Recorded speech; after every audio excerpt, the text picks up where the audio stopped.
पुणे शहराच्या वडगाव शहरी भागात एक साधं घर होतं. त्या घरात राहत होती सुमती नावाची स्त्री. सुमती वयाच्या 45शीत होती. आयुष्यभर संघर्ष करूनही चेहऱ्यावर शांतता ठेवणारी होती. तिचं लग्न टिकलेलं नव्हतं. नवऱ्याच्या दारूच्या व्यसनामुळे आणि संशयानं तिनं त्याला सोडून दिलं व मुलीसोबत एकटी राहू लागली. तिनं एकटीनंच मुलगी नेहाला वाढवलं होतं.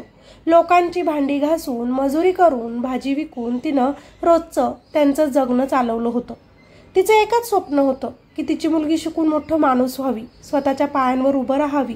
आपण जे भोगलं ते तिच्या नशिबी येऊ नये आणि म्हणून आई म्हणून सुमती तिला प्रत्येक गोष्टीत आधार देत होती. मुलगी नेहा दिसायला सुंदर होती. ती कॉलेजमध्ये शिकत होती, पण तिच्या मनात आईविषयी नेहमीच राग असायचा. तिची आई नेहमी घाम गाळून काम करत असते. त्यांचं घरदार साधं आहे, कपडे साधे आहेत. यामुळे नेहाला सतत तिच्या आईची लाज वाटायची. तिच्या मनात विचार यायचे की इतरांच्या आया एवढ्या आधुनिक आहेत, माझीच आई अशी का? हे सगळं मनाशी घेऊन ती मोठी झाली. पण हे विचार करताना ती विसरली की आई तिला मोठं करण्यात अशी झाली होती. काबाड कष्ट करत होती जेणेकरून मुलीच्या शाळेची, कॉलेजची फी भरता येईल. आई पायी पायी पैसे मागे टाकत होती जेणेकरून मुलगी मोठी झाली की तिला सोनं करावं लागेल, तिचं लग्न करून द्यावं लागेल असे विचार करून ती आई मोलमजुरी करत होती. पण मुलगी मात्र पूर्ण विरुद्ध होती. चांगलं राहूनच ती कॉलेजमध्ये जात, पैसे खर्च करत. मग ते कसे आले याचंही भान तिला नसे. कॉलेजमध्ये गेल्यावर काहीच दिवसात तिची ओळख आकाश शिंदे नावाच्या मुलाशी झाली. आकाश आकर्षक होता. सतत बाईकवर फिरणारा, पैशांची उधळण करणारा, महागडे कपडे घालणारा मुलगा होता. हळूहळू नेहा त्याच्या प्रेमात पडली. नेहमीच दोघं भेटू लागले. कॅफेत, हॉटेलमध्ये, कधी चित्रपट पाहायला जाऊ लागले. ते दोघंही पूर्ण एकमेकांत गुंतून गेले होते. लॉज बुक होत होती.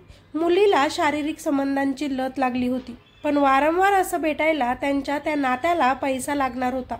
नेहा तर अगोदर गुपचूप आईच्या पर्समधून पैसे काढायची, कधी डब्यांमधून काढून न्यायची. पण आईनं दुर्लक्ष केलं. उगाच मुलीचं मन दुखेल म्हणून ती आई शांत राहिली.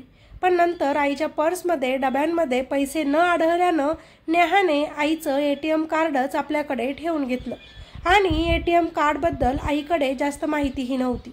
हळूहळू नेहाने आकाशचं ऐकून 1-1.5 लाखांपेक्षा जास्त रक्कम आईच्या खात्यातून काढून ते पैसे खर्च केले, मौज मस्ती केली. आकाशलाही नेहानं केलेला हा खर्च आवडला, कारण त्याची इमेज नेहाच्या खर्चामुळे मित्रांमध्ये वाढली होती. एक दिवस सुमती काही पैसे काढण्यासाठी बँकेत गेली.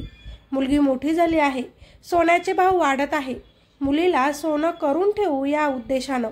पण तिच्या लक्षात आलं की आपल्या बँकेत आपण जितके पैसे ठेवले होते तितके पैसे शिल्लक नाही. तिच्या पायाखालची जमीन सरकली, कारण तिनं पायी पायी करून ते पैसे जमा केले होते मुलीच्या भवितव्यासाठी. घरी येऊन त्या रात्री तिनं लगेच आपल्या मुलीला विचारलं, नेहा, एवढे पैसे कुठं गेलेत ग बँकेतून? मी मोजून ठेवले होते. नेहा आपल्या आईवरच तडकली. आई, तुला नेहमी माझ्यावरच संशय का ग येतो? मी उधळले असेल म्हणून. कॉलेजचे प्रोजेक्ट असतात, फी असते, मला पण जगायचं आहे चांगलं आयुष्य. मुलीच्या अशा उत्तरामुळे सुमितेला राग आला. मी दिवस रात्र मजुरी करून 1-1 रुपया जमवते आणि तू असे उधळतेस. माझं सगळं स्वप्न तुटलंय आता तुझ्यामुळे. दोघींचंही भांडण झालं. आकाशबद्दल समजल्यावर तो चांगला मुलगा नाही, त्याच्या मागे लागू नको, अभ्यासावर लक्ष केंद्रित कर, ती आई ओरडून ओरडून आपल्या मुलीला सांगत होती. पण मी त्याला सोडणार नाही, मी त्याच्यासोबतच लग्न करणार म्हणून मुलगी देखील प्रतिउत्तर आपल्या आईला देत होती. त्या रात्री आई मुलीचं भांडण शेजाऱ्यांपर्यंत पोहोचलं. त्यामुळे नेहाच्या मनात राग अजून जास्त वाढला.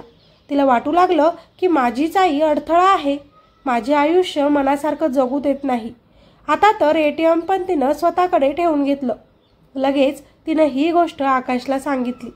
आकाशनं थंडपणे तिला उत्तर दिलं, तुझी आई जिवंत असेपर्यंत आपण सुखी होऊ शकत नाही, एकत्र कधीच राहू शकत नाही, लग्नही करू शकणार नाही मी तुझ्यासोबत, कारण तू एका मोलकरणीची मुलगी आहे आणि मी एका चांगल्या घरातील.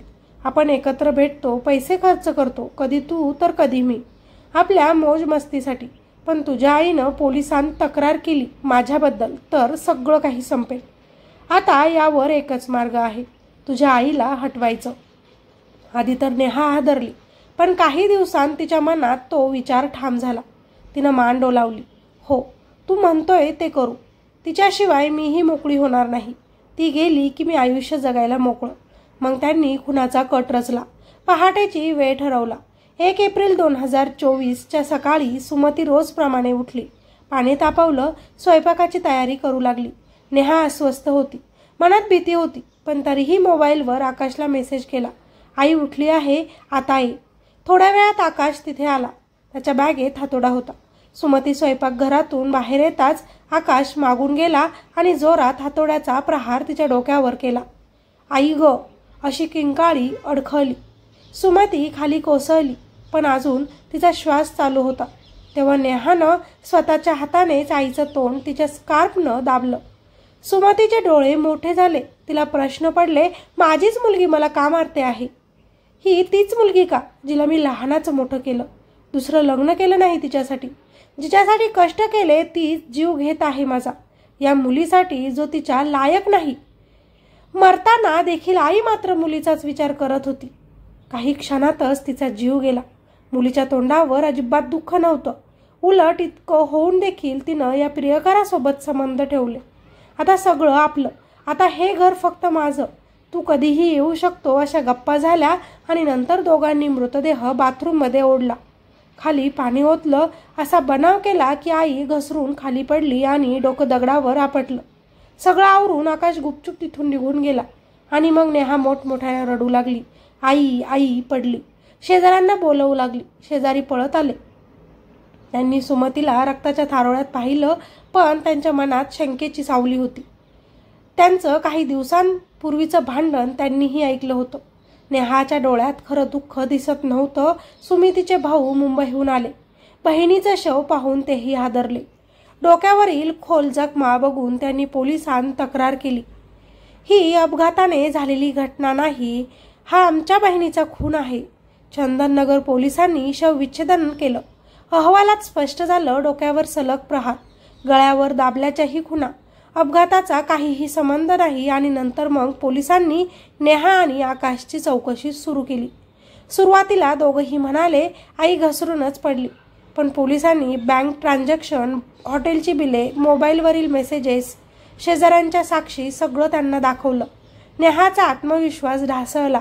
अखेर तिनं कबुली दिली, हो आम्हीच आईला मारलं. तिनं मी 1.5 लाख रुपये पैसे काढल्याचं ओळखलं होतं. त्यासाठी ती पोलिसात जाणार होती. आम्ही घाबरलो होतो म्हणून मारलं. दोघांनाही तात्काळ अटक झाली. त्यांच्यावर खुनाचा पुरावे नष्ट करण्याचा गुन्हा दाखल झाला. ही बातमी बाहेर आली आणि पूर्ण समाज हादरला. आईसाठी जीव देणारी मुलगी असते आणि इथे मुलीनंच आईचा जीव घेतला. लोकांच्या तोंडी हेच. शेजाऱ्यांना विश्वासच बसत नव्हता. नेहा इतकी गोड दिसायची, पण तिनं असं कसं केलं? सुमितीनं आयुष्यभर घाम गाळून स्वतःची स्वप्न मारून मुलीसाठी जगलं, पण पैशाच्या मोहाने, अंधाळ्या प्रेमाने तिचीच मुलगी तिची मारेकरी बनली. जर त्या आईनं तेव्हा दुसरं लग्न केलं असतं, मुलीचा विचार केला नसता, तर नेहा असे आरामात जगू शकली नसती. पण वासना, प्रेम यात ती इतकी आंधळी झाली आणि आईला संपवून बसली. जी मारतानाही माझ्या मुलीचं कसं होईल, हा मुलगा चांगला नाही, इतकाच विचार करत होती. आज वडगाव शेरीच्या त्या घरात शांतता आहे, पण भिंती अजूनही त्या किंकाळीची साक्ष देतात आणि समाजाला विचारतात, आईचं मोल एवढं कमी आहे का? पैशासाठी आणि क्षणिक सुखासाठी आपण रक्ताचं नातं विसरतो का? ही घटना आपल्याला एक गोष्ट शिकवते की आई वडील म्हणजे फक्त जबाबदारी नाहीत, तेच आपल्या आयुष्याचे खरे भांडवल आहेत. त्यांनी केलेला त्याग, घाम गाळून जमवलेला प्रत्येक रुपया हा आपल्यासाठी मोलाचा असतो. पैशांचा मोह, आंधळं प्रेम आणि क्षणिक सुखाची लालसा माणसाला किती अधपाताकडे नेते याचं हे भीषण उदाहरण आहे. ज्यांनी जन्म दिला, वाढवलं, शिकवलं, त्यांच्याच हातून हत्येचं बळी ठरणं ही आपल्या समाजाची मोठी शोकांतिका आहे. मुलांनी हे लक्षात ठेवायला हवं की पैशानं सुख मिळतं, पण आईच्या आशीर्वादाशिवाय ते सुख कधीच टिकत नाही. आणि पालकांनीही मुलांना पैशांची किंमत, नैतिकता आणि मानवी मूल्य लहानपणापासूनच शिकवणं गरजेचं आहे. कारण जर पैशानं नाती खाल्ली तर उरतो तो फक्त पश्चाताप आणि अंधार. बाकी या घटनेबद्दल तुमच्या काय प्रतिक्रिया आहे त्या खाली कॉमेंटमध्ये नक्की सांगा. व्हिडिओला लाईक करा आणि चॅनलला नवीन असाल तर चॅनलला सबस्क्राईब करायला अजिबात विसरू नका। धन्यवाद। भेटूया अशाच एका नवीन क्राईम स्टोरीमध्ये। तोपर्यंत सतर्क रहा, स्वतःची काळजी घ्या।